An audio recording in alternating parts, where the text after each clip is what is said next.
3 дена по смртта на осуденикот од Штипскиот затвор, неговото семејство со болка раскажуваат за неговите последни мигови живот. Неговиот брат со кој биле заедно во затвор одреден временски период, пред камерите на Имнет телевизија вели дека забележителна била ситуацијата на сега починатиот осуденик. Последните неколку месеци бил нервозен, не јадел редовно и пиел многу лекови, а причина за тоа биле семејни проблеми. После 2-3 месеца, така нема ни 2 месеца, командир дошол од затворската полиција што е, кажа Елвира Сано вика, спреми се, а лиштата вика, горе се качи. Ја не го оставав.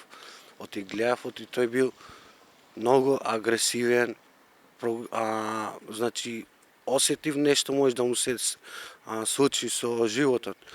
Сум се качил началникот, воспитачката сум зборувал, ви кажа, началникот, јас му изјавив на началникот дека брат ми нервозен, може да му се случи нешто, апчи е многу нервозни пие и не јади редовно, имал жена од Германија и му се припрашувал со некој и тоа не можел да го издржи тој.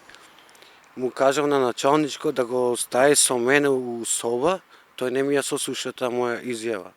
Тој ми кажал, јас одговарам за него. Јас сум пишал изјава дека јас одговарам за помалиот брат со мене у соба, доколку нема ништо да му се случи. Ако се качи горе на затворено одделение, ќе му се случи на кратко време, еве што се случи. 21-годишникот почина во Штипската клиничка болница откако од затворот со брза помош бил однесен таму, поради испиена голема количина опојни лекови.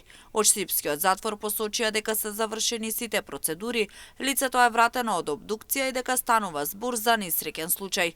Земени се изјави од страна на затворениците, а дополнително како што посочија од затворот, на осудениците им е возможено да разговараат со надлежните или со доктор, доколку имаат барање за тоа.